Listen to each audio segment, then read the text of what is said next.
Hi friends, समित live maker YouTube channel पे आप लोगों का स्वागत है। देखिए दोस्तों, आज के सेशन में हम लोग करने वाले हैं क्लास नोट्स जीव विज्ञान का दोस्तों, जो कि रुक्मणी के द्वारा निकाला गया है दोस्तों। और इस बुक में दोस्तों एनसीईआरटी एवं एससीईआरटी मतलब एनसीईआरटी के जितने भी महत्वपूर्ण पॉइंट्स हो सकते थे दोस्तों, सारे पॉइंट्स को इसमें एक जगह सम्मिलित किया गया दोस्तों, जो कि छठा से दोस्तों 12वां तक का इसमें पॉइंट है दोस्तों बायोलॉजी का। देखिए दोस्तों, अभी तक में हम लोग जीव विज्ञान का परिचय में विभिन्न शाखा एक कंप्लीट कर चुके हैं, सजीव की संरचना भी खत्म कर चुके हैं दोस्तों, और कोशिका विभाजन भी दोस्तों हम लोग का खत्म हो चुका है, पादप एवं जंतु तक भी हो चुका है, वायरस भी हो चुका है, पादप जगत भी हो चुका है फ्रेंड्स। अब जंतु जगत हम लोग कर रहे हैं दोस्तों, जंतु जगत कर रहे हैं दोस्तों, इसी का अभी चल रहा है दोस्तों। तो देखिए दोस्तों, जंतु जगत का जो बच गया था वहाँ से हम लोग कर रहे हैं दोस्तों। देखिए ये जंतु जगत का दोस्तों, देखिए फ्रेंड्स, साइक्लोस्ट्रोम समुद्री होते हैं दोस्तों, साइक्लोस्ट्रोम समुद्री होते हैं, किंतु ये जनन के लिए अलवणीय जल में प्रवास करते हैं फ्रेंड्स।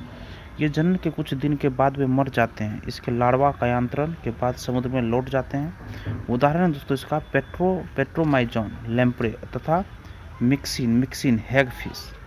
नेक्स्ट दोस्तों वर्ग कॉन्टिक्थिज दोस्तों, वर्ग कॉन्टिक्थिज। नेक्स्ट दोस्तों वर्ग कॉन्टिक्थिज, इसमें देखिए दोस्तों ये धारा रेखीय शरीर के समुद्री प्राणी है तथा इसका अंत कंकाल उपास्थिल है दोस्तों। अंत कंकाल दोस्तों इसका उपास्थिल है। इनका हृदय दो प्रकोष्ठ वाला होता है। इनका हृदय दो प्रकोष्ठ वाला होता है, जिसमें एक आलिंद तथा एक निलय होता है फ्रेंड्स। इनमें से कुछ में विद्युत अंग होते हैं दोस्तों, टॉर्पीडो, तथा कुछ में विषदंत ट्राइगोन होते हैं दोस्तों, विषदंत ट्राइगोन होते हैं फ्रेंड्स। नेक्स्ट क्वेश्चन दोस्तों, देखिए ये सब असमतापी पोइकिलोथर्मिक है, अर्थात इनमें शरीर का ताप नियंत्रित करने की क्षमता नहीं होती है फ्रेंड्स। नर तथा मादा अलग होते हैं दोस्तों, नर और मादा अलग होते हैं। नर में श्रोणी पक व अलिंगक कलेस्पर पाए जाते हैं। निषेचन आंतरिक होता है तथा अधिकांश जरायुज होते हैं। उदाहरण स्कॉलियोडोन दोस्तों, कुत्ता मछली, प्रिस्टीज आरा मछली, कार्केरोडोन विशाल सफेद शार्क। ट्राइगोन दोस्तों, व्हेल शार्क को ट्राइगोन कहा जाता है दोस्तों। नेक्स्ट दोस्तों उभयचर एम्फीबिया फ्रेंड्स, देखिए ये जल व स्थल दोनों स्थलों पर रह सकते हैं दोस्तों, ये जल व स्थल दोनों स्थानों पर रह सकते हैं। इनमें सल्क नहीं पाए जाते फ्रेंड्स उभयचर में। इनकी त्वचा पर दोस्तों देखिए, इनकी त्वचा पर श्लेष्म ग्रंथियां पाई जाती हैं तथा हृदय त्रिकक्षीय होता है। इनमें बाह्य कंकाल नहीं होता फ्रेंड्स, वृक्क पाए जाते हैं। श्वसन क्लोम फेफड़ों व त्वचा द्वारा होता है दोस्तों। ये असमतापी तथा अंडे देने वाले जंतु हैं। उदाहरण दोस्तों मेढक, सेलामेंडोर, टोड आदि। इसमें दोस्तों इस वर्ग की मछलियाँ लवणीय तथा अलवणीय दोनों प्रकार के जल में पाई जाती है दोस्तों। इस वर्ग की मछलियाँ लवणीय तथा अलवणीय दोनों प्रकार के जल में पाई जाती है। इनमें वायु कोश उपस्थित होता है दोस्तों, इनमें वायु कोश उपस्थित होता है जो उत्प्लावन में सहायक है दोस्तों। हृदय दो प्रकोष्ठ का होता है दोस्तों, हृदय दो प्रकोष्ठ का होता है, एक होता है आलिंद तथा एक होता है दोस्तों नील। ये सभी असमतापी होते हैं दोस्तों। हृदय दो प्रकोष्ठ का होता है दोस्तों, एक आलिंद तथा एक नीले होता है फ्रेंड्स। ये सभी असमतापी होते हैं दोस्तों।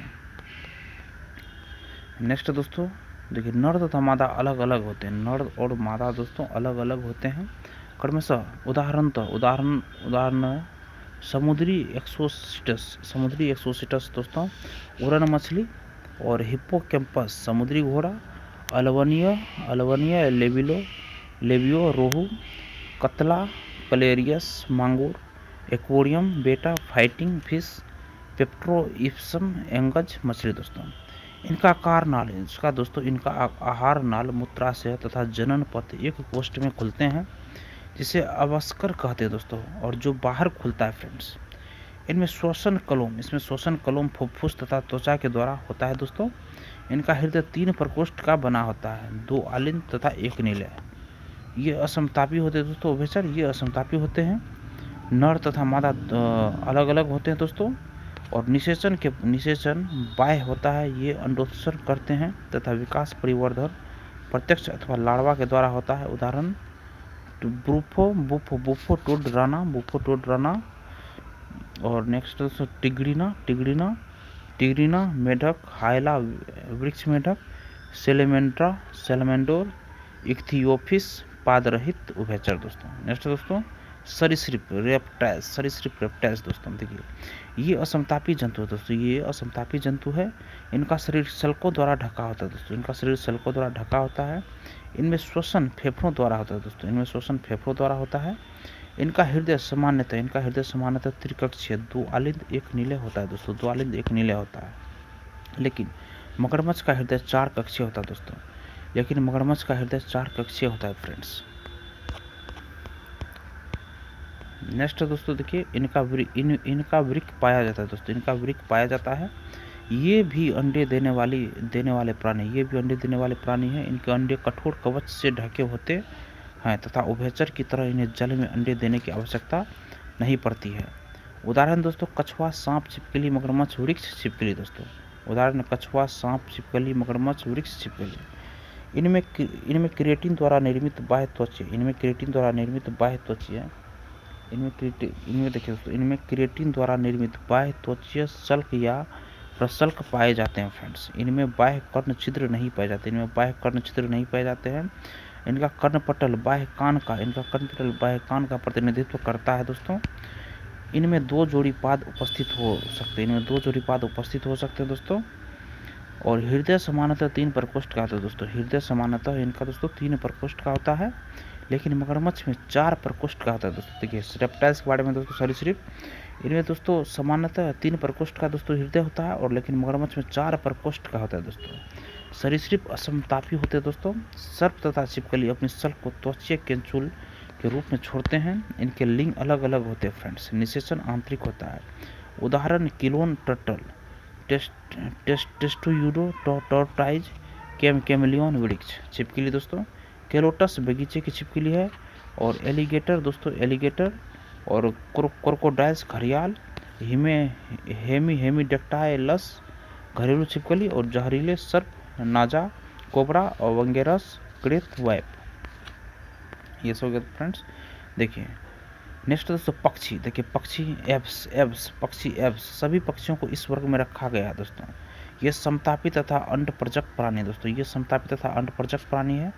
इनका हृदय 4 कक्षीय होता है। इनके 2 जोड़ी पैर होते हैं दोस्तों, इनमें आगे वाले 2 पैर उड़ने के लिए पंखों में परिवर्तित हो जाते हैं दोस्तों। इनमें आगे वाले 2 पैर उड़ने के लिए पंखों में परिवर्तित हो जाते हैं दोस्तों पक्षी में। शुतुरमुर्ग उड़ नहीं पाता है दोस्तों, इनका शरीर फरों से ढका होता है दोस्तों। शुतुरमुर्ग उड़ नहीं सकता है दोस्तों, इनका शरीर फरों से ढका होता है। इनमें श्वसन फेफड़ों द्वारा होता है फ्रेंड्स। और देखिए इनमें अंतः कंकाल की अस्थियां लंबी व खोखली होती है। उदाहरण दोस्तों जैसे चील, तोता, मोर, शुतुरमुर्ग आदि दोस्तों। देखिए इनमें अंतः कंकाल की अस्थियां लंबी व खोखली होती है। उदाहरण चील, तोता, मोर, शुतुरमुर्ग आदि।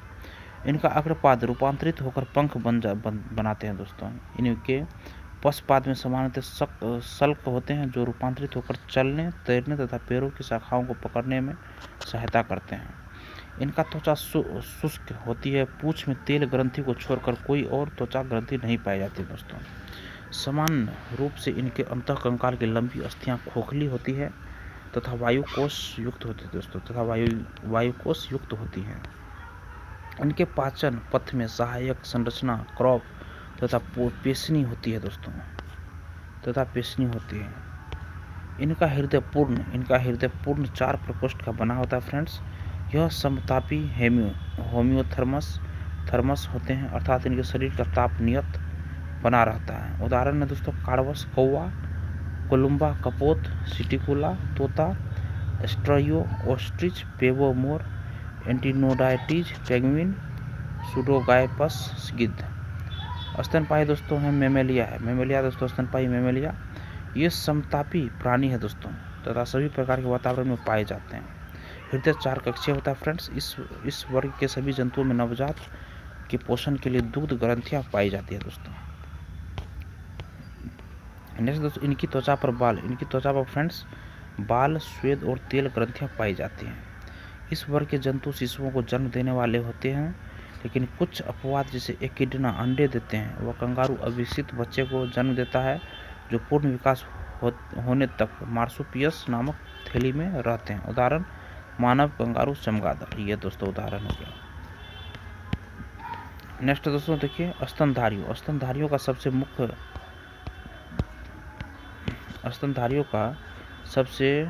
मुख्य लक्षण दूध उत्पन्न करने वाली ग्रंथि स्तन ग्रंथि है, जिनसे बच्चा पोषण प्राप्त करते हैं। पादपों का अनुकूलन। देखिए दोस्तों पादपों का अनुकूलन एवं आवास, adaptation of plant and animals and the habitat. अनुकूलन दोस्तों देखिए मतलब कि एडेप्टेशन, पादप वे जंतु विशेष अंगों, विशेष गुणों, आकारिकीय, व्यवहारिक व विशेष क्रियाओं द्वारा उनके वातावरण विशेष में जीवित रहने व जनन करने योग्य बनते हैं, जिन्हें अनुकूलन कहते हैं फ्रेंड्स। अनुकूलन पर्यावरण के कारण उत्पन्न होते हैं तथा आनुवांशिक गुणों पर निर्भर होते हैं। पादपों के आवास एवं अनुकूलन सामान्य रूप से जल की उपलब्धता व आवश्यकता के आधार पर निम्न भागों में बांटा गया है। जलोद्भिद, मरुद्भिद, समोद्भिद, शीतोष्णविद व लवणोद्भिद ये हैं दोस्तों। जैसे देखिए दोस्तों जलोद्भिद, देखिए दोस्तों हाइड्रोफाइट्स देखिए दोस्तों जलोद्भिद में ये पादप जल में पाए जाते हैं, जैसे वेलेवेलेस्नेया, आर्कोसनिया, सेजेटिडिया, रेननकुलस, हाइड्रिला, कमल, सिंघारा आदि। इन पादपों का जड़ तंत्र अल्प विकसित होता है व जल का अवशोषण पादप सतह द्वारा किया जाता है। कुछ पादपों जैसे सिंघारा, ट्रेपन की जड़ें प्रकाश संश्लेषण करने के लिए हरे रंग की होती हैं, जिसे स्वांगिकारी एसिमिलेटरी रूट्स जड़ें कहते हैं दोस्तों। जड़ों में प्रायः मूल रोम के स्थान पर मूल कोटिकाएं, रूट्स पॉकेट पाई जाती हैं। कुछ पादप जैसे लेमना में जड़ संतुलन बनाने का कार्य करती है फ्रेंड्स। जलीय पादपों का तना कोमल, पतला व लचीला होता है। जल की सतह पर तैरने वाले पादपों की पत्तियां चौड़ी तथा जल निगमन पादपों की पत्तियां कटी फटी व रिबन के समान होती है। जलीय पादपों में परागन, फल व बीजों का प्रकीर्णन जल के द्वारा ही होता है। इस कारण बीज व फल भार में हल्के होते हैं। पर्ण, तना, मूल, वायु प्रकोष्ठ पाए जाते हैं फ्रेंड्स। चलिए देखिए दोस्तों जलीय पादपों की कोशिकाओं में परासरण सांद्रता, ऑस्मोटिक कंसंट्रेशन कम होती है। इनके यांत्रिक उत्तक व संवहन उत्तक की कमी होती है। नेक्स्ट दोस्तों मरुद्भिद जीरो फैट्स दोस्तों, मरुद्भिद जीरो फैट्स पादप। देखिए दोस्तों शुष्क आवास, मरुस्थलीय या जलाभाव वाले क्षेत्रों में पाए जाते हैं। उदाहरण दोस्तों नागफनी, थोर, कैक्टस आदि। इन पादपों की जड़ें जल प्राप्ति के लिए अत्यधिक गहरी सुविकसित होती हैं। जड़ में मूल रोम व मूल गोप होते हैं। इन पादपों जैसे आक, क्लोरोट्रोपिस के तने में मोम और सिलिका के आवरण होता है दोस्तों। नेक्स्ट क्वेश्चन है फ्रेंड्स, कुछ मृदुभिद पादपों का तना हरा होता है, जो जल संग्रह व प्रकाश संश्लेषण का कार्य करता है। जैसे ग्वार, पाठा, एलोवेरा मरुस्थलीय पौधे वाष्पोत्सर्जन द्वारा जल की बहुत कम मात्रा निष्कासित करते हैं। मरुस्थलीय पौधों में पत्तियां या तो अनुपस्थित होती है या बहुत छोटी होती है। कुछ पौधों में पत्तियां कांटों, सूल के रूप में होती है, जैसे नागफनी, जिससे वाष्पोत्सर्जन कम होता है। कई पादपों में पत्तियों पर भी मोमी परत होती है, वह रंध्र पत्तियों के नीचे की सतह पर पाई जाती है। इन पादपों में गर्ती रंध्र दोस्तों सनकिन स्टोमाटा पाए जाते हैं। इनमें फलों व बीजों के चारों ओर कठोर आवरण पाया जाता है फ्रेंड्स। नेक्स्ट देखिए दोस्तों मरुद्भिद पादपों की कोशिकाओं में परासरण सांद्रता अधिक होती है दोस्तों। लवणोद्भिद देखिए दोस्तों, अब नेक्स्ट है लवणोद्भिद दोस्तों देखिए थोड़ा सा पीडीएफ में थोड़ा सा प्रॉब्लम हो गया, कोई बात नहीं दोस्तों, हम पढ़ देते हैं। देखिए लवणोद्भिद हेलो फैट्स दोस्तों, देखिए ये लवणयुक्त मृदा या दलदल में पाए जाते हैं फ्रेंड्स। लवणीय मृदा में NaCl, MgCl2, MgSO4 आदि घुलनशील लवण पाए जाते हैं। ऐसी मृदा में पाए जाने वाले पादपों को मैंग्रोव वनस्पति, मैंग्रोव वेजिटेशन की भी कहते हैं। उदाहरण है दोस्तों राइजोफेरा, सालखोला आदि दोस्तों। इन पादपों की जड़ें कम गहरी होती हैं, इसलिए स्तंभ मूल परिवर्तित होकर दलदल में प्रवेश करके पादप को अतिरिक्त सहारा व स्थिरता प्रदान करती है दोस्तों। इन पादपों की जड़ें श्वसन के लिए ऑक्सीजन प्राप्ति के लिए भूमि से ऊपर आ जाती है तथा ऋणात्मक गुरुत्वाकर्षणवर्ती नेगेटिव जियोट्रॉपिक होती है। जड़ों के शीर्ष पर श्वसन के लिए सूक्ष्म रंध्र होते हैं, जिनसे पादपों में ऑक्सीजन की पूर्ति होती है। इन जड़ों में श्वसन मूल्य रेस्पिरेटरी रूट्स या न्यूमेटोफोर कहते हैं। इनके तने क्लोराइड आयनों के संग्रह के लिए गूदेदार होते हैं। पत्तियां छोटी मांसल व चमकीली सतह वाली होती है। इन पादपों में बीज का अंकुरण फल के भीतर होता है। वह बीज पत्राधार व मूलांकुर बनने के पश्चात नवोद्भिद सीडिंग्स ऊर्ध्वाधर स्थिति में भूमि पर गिर जाता है, जिससे मूलांकुर सीधा कीचड़ में घुस जाता है। इस प्रकार अंकुरण को सजीव प्रजक या जरायुज विवेपड़ी अंकुरण कहते हैं। नेक्स्ट दोस्तों शीतोद्भिद दोस्तों कैरोफाइट्स। देखिए यह बर्फीली भूमि पर उगने वाली वनस्पति है। उदाहरण दोस्तों साल्मोनेला मांस लाइकेन। यह शीत आवास में अधिकांशतः शाक मांस व लाइकेन होते हैं।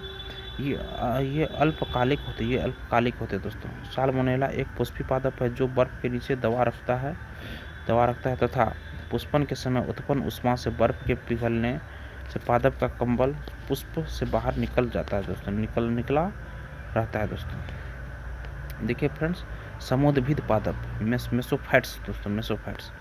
ये जल आर्द्र व ताप वाले आवास में पाए जाते हैं। इनमें मूल तंत्र सुविकसित व मूल रोम गोप सहित होता है फ्रेंड्स। इनका तना वायवीय शाखित मोटा व कठोर होता है। इनकी पत्तियां चौड़ी व पत्ती की दोनों सतहों पर रंध्र पाए जाते हैं। पादप पूर्ण रूप से विकसित व कार्यकी प्रणाली सामान्य होती है। उदाहरण उद्यान पौधे व फसलें दोस्तों। जंतुओं के आवास व अनुकूल देखिए दोस्तों फ्रेंड्स। देखिए आवास जल स्थल वायु के आधार पर जंतुओं को जलचर, स्थलचर व नभचर में वर्गीकृत किया गया है। जलचर में देखिए दोस्तों ये जलीय आवास में पाए जाते हैं। इनके कुछ जंतु लवणीय तथा कुछ अलवणीय जल में रहते हैं व कुछ उभयचर होते हैं। इन जंतुओं का शरीर धारा रेखीय होता है। दैर्घ्य में सहायक पंख या फिन पाए जाते हैं। श्वसन के लिए गलफड़े होते हैं। अस्थियां हल्की व स्पंजी होती है। गर्दन अनुपस्थित या कम विकसित होती है। शरीर पर शल्क व श्लेष्म ग्रंथियां होती है। समुद्री आवास के जंतुओं में लवण उत्सर्जन ग्रंथियां होती हैं दोस्तों। नेक्स्ट क्वेश्चन फ्रेंड्स देखिए नेक्स्ट पॉइंट है दोस्तों उभयचर जंतु जैसे सैलामेंडोर में गलफड़ों द्वारा व फुफ्फुसीय श्वसन दोनों होता है। उदाहरण दोस्तों मछली, मेढक, समुद्री कछुआ आदि। अब देखिए दोस्तों इसका 2 नंबर में दिया हुआ है स्थलचर में दोस्तों ये स्थल पर पाए जाते हैं। वातावरण में भिन्नता के आधार पर ये मरुस्थलीय, शीत, आवासीय आदि होते हैं दोस्तों। मरुस्थलीय जंतु इनके पाद मरुस्थल में चलने, दौड़ने व खोदने के लिए रूपांतरित होते हैं। जैसे ऊंट के पैर गद्दीदार होते हैं। शरीर का रंग भूरा मिट्टी जैसा होता है। इनका मल ठोस व मूत्र गाढ़ा होता है तथा श्वेत ग्रंथियां अनुपस्थित या कम विकसित होती हैं दोस्तों मरुस्थलीय में दोस्तों। कुछ जंतुओं फ्राइनोसोमा में जल का संरक्षण करने के लिए शरीर पर शल्क पाए जाते हैं। कुछ जंतुओं जैसे मोलाक की त्वचा पानी प्राप्त करने के लिए आर्द्रता ग्राही होती है। मिट्टी के कणों से सुरक्षा हेतु नासा छिद्र छोटे होते हैं तथा वाल्व द्वारा सुरक्षित रहते हैं तथा जल संग्राहक अंग होते हैं जैसे ऊंट। उदाहरण दोस्तों ऊंट, फ्राइनोसोम, जंगली चूहा, मेलाक आदि। शीत अवायी जंतु देखिए दोस्तों। शीत अवायी जंतु ये कम तापमान व बर्फीले क्षेत्रों में पाए जाते हैं। ठंड से रक्षा के लिए इनके शरीर पर घने लंबे बाल होते हैं तथा सफेद रंग होने के कारण शिकारी जंतुओं से इनकी सुरक्षा होती है। उदाहरण दोस्तों ध्रुवीय खरगोश, मस्क, बेल आदि। नभचर है फ्रेंड्स। नभचर देखिए ये वायु में उड़ सकते हैं। इनकी अस्थियां खोखली व हल्की होती हैं। उड़ने के लिए अग्रपात पंखों में रूपांतरित होते हैं। दृष्टि स्थलीय जंतुओं की तुलना में तीव्र होती है। शरीर पंखों से ढका रहता है जिससे ताप नियंत्रित रहता है फ्रेंड्स। इनका पूंछ देखिए दोस्तों इनका पूंछ शरीर का संतुलन बनाए रखती है। भोजन ग्रहण करने के लिए चोंच होती है दोस्तों। इनका शरीर बेलनाकार होता है। उदाहरण चिड़िया, बाज, तोता, कौवा, मोर आदि दोस्तों। अब नेक्स्ट देखिए दोस्तों प्रमुख जीवों का नामकरण, नेमिंग ऑफ इम्पोर्टेंट एनिमल्स। देखिए वैज्ञानिकों ने प्रत्येक जीव, पादप व जंतु को एक अद्वितीय वैज्ञानिक नाम दिया है जिससे वह पूरे विश्व में उसी नाम से जाना जाता है। इसे नाम पद्धति कहते हैं दोस्तों। देखिए फ्रेंड्स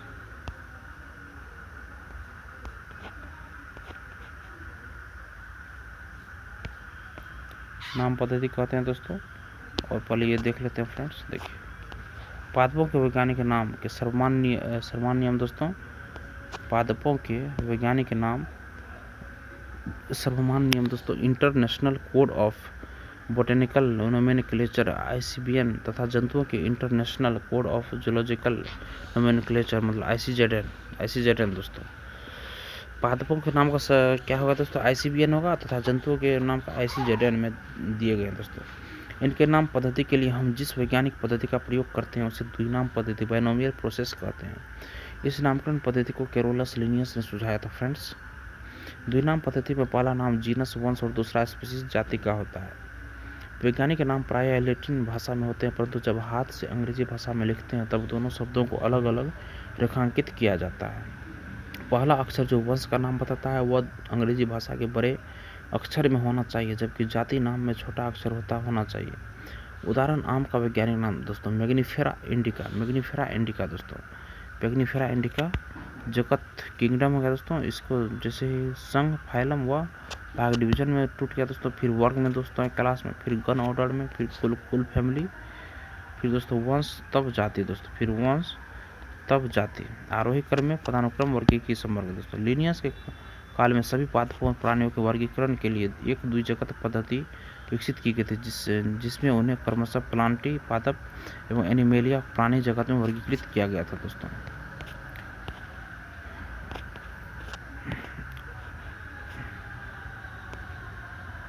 अब देखिए नेक्स्ट तालिका 5 जीव जगत के लक्षण जो है दोस्तों ये देख लीजिए।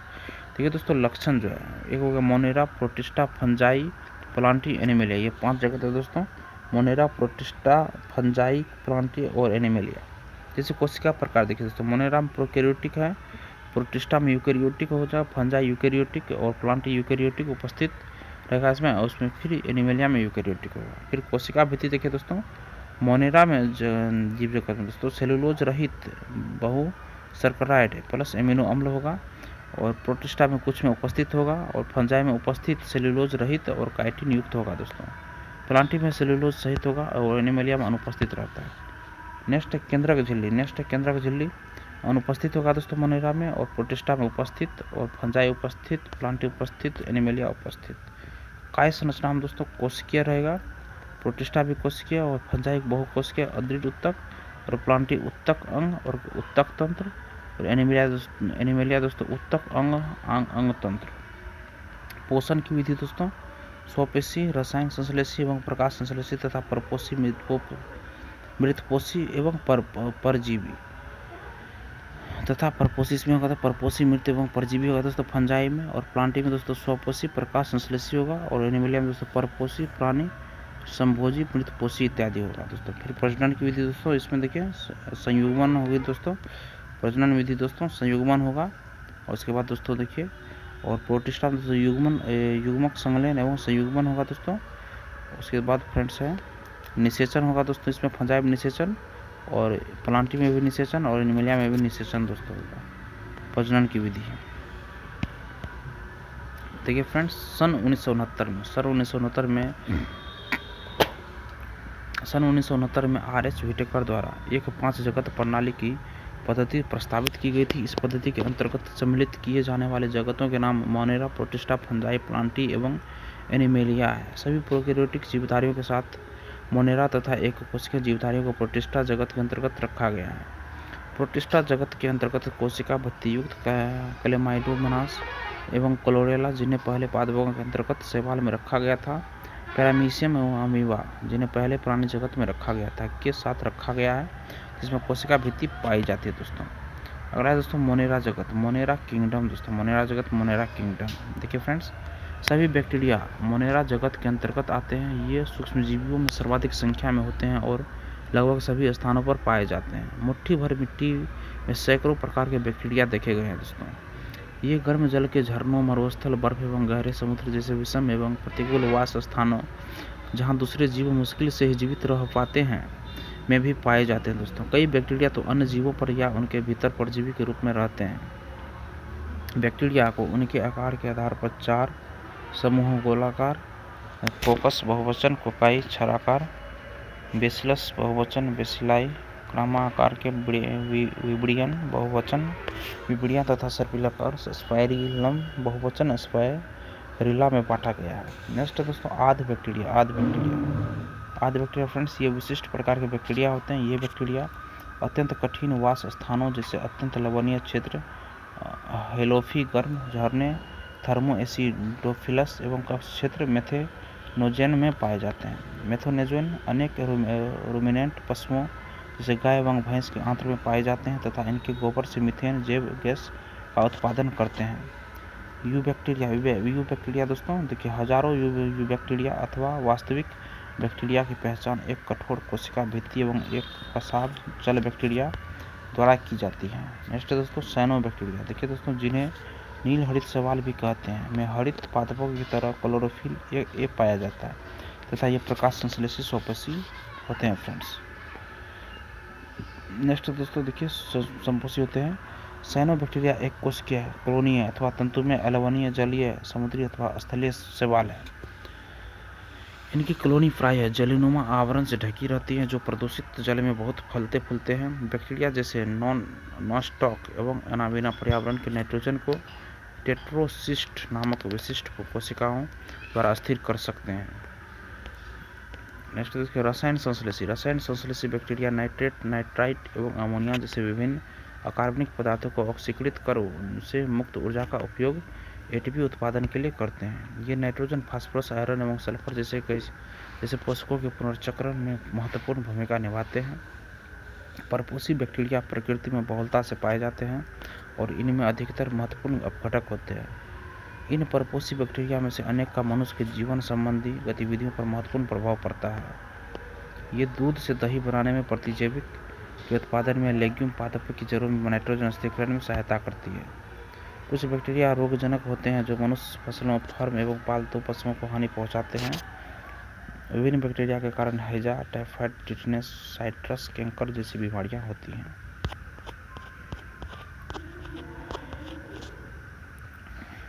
नेक्स्ट फ्रेंड्स माइकोप्लाज्मा ऐसे जीवधारी हैं जिनमें कोशिका भित्ति बिल्कुल नहीं पाई जाती दोस्तों। माइकोप्लाज्मा में ये सबसे छोटी जीवित कोशिका है दोस्तों माइकोप्लाज्मा, जो ऑक्सीजन के बिना भी जीवित रह सकती है। अनेक माइकोप्लाज्मा प्राणियों और पादपों के लिए रोगजनक होती हैं।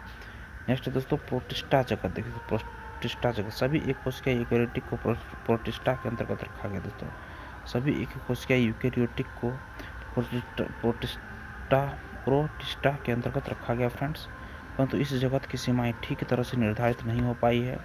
एक जीव वैज्ञानिक के लिए जो प्रकाश संश्लेषी प्रोटिस्टा है वही दूसरे के लिए एक पादप हो सकता है फ्रेंड्स। नेक्स्ट फ्रेंड्स देखिए क्राइसोफाइटा, डायनोफ्लैजिलेट, यूग्लिनाइड, अवपंक, कवक एवं प्रोटोजोआ सभी को इस पुस्तक में प्रोटिस्टा के अंतर्गत रखा गया है। अब देखिए नेक्स्ट दोस्तों क्राइसोफाइट इस समूह के अंतर्गत डायएटम तथा सुनहरे शैवाल डेस्मिड आते हैं। ये स्वच्छ जल एवं लवणीय समुद्री पर्यावरण दोनों में पाए जाते हैं। ये अत्यंत सूक्ष्म होते हैं तथा जलधारा के साथ निश्चेष्ट रूप से बहते हैं। अब देखिए दोस्तों नेक्स्ट डायटम में कोशिका भित्ति साबुनदानी की तरह इसी के अनुरूप दो अतिछादित कवच बनाते हैं। इन भित्तियों में सिलिका होती है जिस कारण ये नष्ट नहीं होते हैं। इस प्रकार मृत डायटम अपने परिवेश वास स्थान में कोशिका भित्ति के अवशेष बहुत बड़ी संख्या में छोड़ जाते हैं। करोड़ों वर्षों में जमा हुए इस अवशेष को डायएटमी मृदा कहते हैं दोस्तों। ये जीवधारी मुख्यतः समुद्री एवं प्रकाश संश्लेषी होते हैं। प्रायः लाल डायनोप्लेसिलेट को संख्या में विस्फोट होता है जिससे समुद्र का जल लाल तरंगे दिखने लगता है। इतनी बड़ी संख्या के जीव से निकले जीव विष के कारण मछली एवं अन्य समुद्री जीव मर जाते हैं। उदाहरण दोस्तों गोनियालैक्स, यूग्लिनाइड, इनमें कोशिका भित्ति की जगह एक प्रोटीन युक्त पदार्थ की परत पेलिकल होती है जो इनकी संरचना को लचीला बनाती है। आश्चर्यजनक रूप से यूग्लिनाइड में पाए जाने वाले वर्णक उच्च पादपों में उपस्थित वर्णकों के समान होते हैं। उदाहरण है यूग्लिना। अब है नेक्स्ट दोस्तों अवपंक कवक मृतपोषी प्रोटिस्टा है। ये सड़ती हुई टहनियों तथा पत्तों के साथ गति करते हुए जैविक पदार्थों का भक्षण करते हैं। नेक्स्ट दोस्तों प्रोटोजोआ एमोएबा। सभी प्रोटोजोआ परपोषी होते हैं जो परभक्षी अथवा परजीवी के रूप में रहते हैं। ये प्राणियों के पुरातन संबंधी है। प्रोटोजोआ को 4 प्रमुख समूहों में बांटा जा सकता है। अमीबीय प्रोटोजोआ, ये जीवधारी स्वच्छ जल, समुद्री जल तथा नम मृदा में पाए जाते हैं। ये अपने कूट पादों की सहायता से अपने शिकार को पकड़ते हैं। नेक्स्ट फ्रेंड्स, कसाभी प्रोटोजोआ। कसाभी प्रोटोजोआ इस समूह के सदस्य स्वच्छंद अथवा परजीवी होते हैं। इनके शरीर पर कसाभ पाया जाता है। परजीवी कसाभी प्रोटोजोआ बीमारी के कारण होते हैं, जिनसे निद्रालु व्याधि नामक बीमारी होती है। उदाहरण दोस्तों ट्रिपेनोसोमा। नेक्स्ट दोस्तों, पक्षाभी प्रोटोजोआ। ये जलीय तथा अत्यंत सक्रिय गति करने वाले जीवधारी हैं, क्योंकि इनके शरीर पर हजारों की संख्या में पक्षाभ पाए जाते हैं। इनमें एक गुहाग्रसिका होती है जो कोशिका की सतह के बाहरी तरफ खुलती है। पक्षाभों की लयबद्ध गति के कारण जल से पूरित भोजन गलेट की तरफ भेज दिया जाता है। उदाहरण दोस्तों पैरामीशियम। नेक्स्ट दोस्तों देखिए स्पायरोजा है जो दोस्तों, इस समूह में वे विविध जीवधारी आते हैं जिनके जीवन चक्र में संक्रमण करने योग्य बीजाणु जैसी अवस्था पाई जाती है। इसमें सबसे कुख्यात प्लाज्मोडियम मलेरिया परजीवी प्रजाति है, जिसके कारण मानव की जनसंख्या पर आघात पहुंचाने वाला प्रभाव पड़ा है।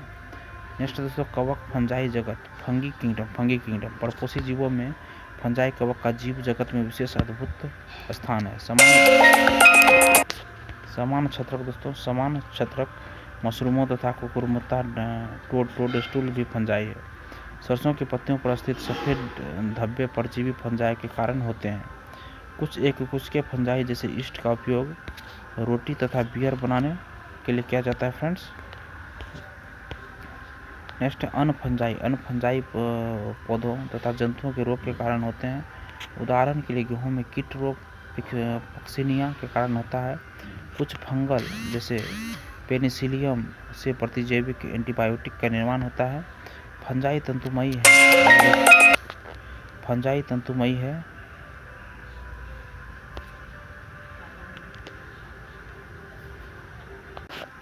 देखिए फ्रेंड्स, अनफंजाई पौधे तथा जंतुओं के रोग के कारण होते हैं। उदाहरण के लिए गेहूं में कीट रोग पक्सिनिया के कारण होता है। कुछ फंगस जैसे पेनिसिलियम से प्रतिजैविक एंटीबायोटिक का निर्माण होता है। फंजाई तंतुमयी है, लेकिन यीस्ट जो एक कोशिकीय उसका अपवाद है। ये लंबी पतली धागे की तरह की संरचनाएं होती हैं जिन्हें कवक तंतु कहते हैं।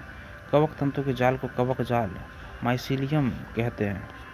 कुछ कवक तंतु सतत नलिकाकार होते हैं, जिनमें बहुकेंद्रित कोशिका द्रव साइटोप्लाज्म भरा होता है, जिन्हें कोशिकीय कवक तंतु कहते हैं फ्रेंड्स। नेक्स्ट फ्रेंड्स देखिए अधिकांश फंजाई परपोषित होती है। वे मृत बस्टेट से घुलनशील कार्बनिक पदार्थों को अवशोषित कर लेती है, अतः इन्हें मृतजीवी कहते हैं। नेक्स्ट देखिए जो फंजाई सजीव पौधों तथा जंतुओं पर निर्भर करती है उन्हें परजीवी कहते हैं। ये शैवाल तथा लाइकेन के साथ तथा उच्च वर्गीय पौधों के साथ कवक मूल बनाकर भी रह सकते हैं। ऐसी फंजाई सहजीवी कहलाती है। नेक्स्ट दोस्तों फाइकोमाइसिटीज जलीय आवासों, सरीगली, लकड़ी, नम तथा सीलन भरे स्थानों अथवा पौधों पर अवैकल्पिक परजीवी के रूप में पाए जाते हैं। दोस्तों फाइकोमाइसिटीज देखिए फ्रेंड्स, इन युग्मकों की आकारिकी एक जैसी समयुग्मता अथवा भिन्न असमयुगी अथवा विषम युग्मी हो जा सकती है। इसके समान उदाहरण है म्यूकर राइजोपस, रोटी के कवक पहले ही बता चुके हैं, तथा एल्बुगो सरसों पर परजीवी फंजाई है दोस्तों। नेक्स्ट एस्कोमाइसिटीज जिसे सामान्यतः थैली फंजाई भी कहते हैं। विरले पाए जाने वाले एस्कोमाइसिटीज एक कोशिकीय जैसे ईस्ट एस्कोरामाइसिस के अलावा ये बहुकोशिक जैसे पेनिसिलियम होती हैं। ये मृतजीवी अपघटक परजीवी अथवा समलरागी पशुविष्टा पर उगने वाली होते हैं। आगे दोस्तों देखिए कोनिडिया अंकुरित होकर कवक जाल बनाते हैं। लैंगिक बीजाणु को एस्कस बीजाणु कहते हैं। ये बीजाणु थैलीसम एस्कस में अंतर्जातीय रूप से उत्पन्न होते हैं। ये एसाई एक वचन एस्कस विभिन्न प्रकार की फलन काय में लगी रहती हैं, जिन्हें एस्कोकार्प कहते हैं। इसके कुछ उदाहरण हैं एस्परजिलस, कलेवी सेप तथा न्यूरोस्पोरा है। न्यूरोस्पोरा का उदाहरण जैव रासायनिक तथा आनुवांशिक प्रयोगों में बहुत किया जाता है। इसी कारण यह पादप जगत के ड्रोसोफिला के समान प्रसिद्ध है दोस्तों। नेक्स्ट फ्रेंड्स बेसिडियोमाइसिटीज के ज्ञात सामान्य प्रकार मशरूम, ब्रिंक, फंजाई अथवा पफ बॉल है। ये मिट्टी में लट्ठे तथा वृक्ष के ठूंठों पर तथा सजीव पादपों के अंदर परजीवी के रूप में उगते हैं, जैसे कीट तथा कंट। कवक जाल शाखित तथा पटीय होता है। नेक्स्ट फ्रेंड देखिए ड्यूटीरोमाइसिटीज। ड्यूटीरोमाइसिटीज इसे प्रायः अपूर्ण कवक भी कहते हैं, क्योंकि इसकी केवल अलैंगिक अथवा कायिक प्रवस्था ही ज्ञात हो पाई है। ड्यूटीरोमाइसिटीज केवल अलैंगिक बीजाणुओं, जिन्हें कोनिडिया कहते हैं, के जनन करते हैं। इनके कवक जाल पटीय तथा शाखित होते हैं। इसके कुछ सदस्य मृतजीवी अथवा परजीवी होते हैं, लेकिन इनके अधिकांश सदस्य अपशिष्ट के अपघटक होते हैं और खनिज के चक्रण से सहायता करते हैं। इसके कुछ उदाहरण अल्टरनेरिया, पोलीट्रोटाइकम तथा ट्राइकोडर्मा होते हैं दोस्तों। ट्राइकोडर्मा है दोस्तों। नेक्स्ट फ्रेंड्स देखिए देह गुहा कोएलोम दोस्तों। देह भित्ति तथा आहार नाल के मध्य पाई जाने वाली गुहा देह गुहा कहलाती है। इस गुहा का निर्माण भ्रूण में मेसोडर्म से होता है तथा इसी से यह गुहा स्तरित रहती है। देह गुहा की उपस्थिति, अनुपस्थिति या कूट गुहा की उपस्थिति के आधार पर बहुकोशिकीय जंतुओं को 3 वर्गों में वर्गीकृत किया गया है। एक दोस्तों अगुहीय एकोइलोमेट। इन जंतुओं में देह गुहा का अभाव होता है, जैसे प्लेटीहेल्मिन्थेस। परगुहीय या देहगुहिक इकोलोमेट। इन जंतुओं में वास्तविक देह गुहा उपस्थित होती है दोस्तों। नेक्स्ट फ्रेंड्स दीर्ण गुहा। इन प्राणियों की देह गुहा का निर्माण मेसोडर्म स्तर के विघटन से होता है। मेसोडर्म की 2 स्तरों के मध्य देह गुहा दीर्ण गुहा कहलाती है। एनिडिया, आर्थ्रोपोडा एवं मोलस्का के प्राणी सम्मिलित हैं दोस्तों। आंत्र गुहा इंट्रोकोटम। इस प्रकार की गुहा में मेसोडर्म एंडोडर्म की भित्ति से थैले के रूप में उभरकर अलग हो जाती है और फैलकर देह गुहा को दोनों ओर से स्तरित कर देती है, जैसे इकाइनोडर्मेटा, हेमोकार्डेटा व कार्डेटा सहा के प्राणी। द्विकोरिक दोस्तों डिप्लोब्लास्ट। जिन प्राणियों में कोशिकाएं 2 भ्रूणीय स्तरों में व्यवस्थित होते हैं, बाह्य एक्टोडर्म बाह्य त्वचा तथा आंतरिक एंडोडर्म अंतः त्वचा से द्विकोरित कहलाते हैं दोस्तों। देखिए दोस्तों अब है 7 में ट्रिप्लोब्लास्टिक मतलब जिन प्राणियों में कोशिकाएं 3 भ्रूणीय स्तरों में व्यवस्थित होती हैं, एक्टोडर्म, मेसोडर्म, एंडोडर्म से त्रिकोरिक कहलाते हैं। देखिए दोस्तों हमारा 7 नंबर चैप्टर खत्म हो चुका है। कल दोस्तों करेंगे 8 नंबर चैप्टर दोस्तों सजीवों की प्रमुख क्रियाएं। सेशन देखने के लिए धन्यवाद दोस्तों। अगर आपको ये सेशन पसंद आया है दोस्तों तो सेशन को लाइक जरूर कीजिए और मेरे चैनल को सब्सक्राइब कीजिए। धन्यवाद दोस्तों, आपका दिन शुभ रहे।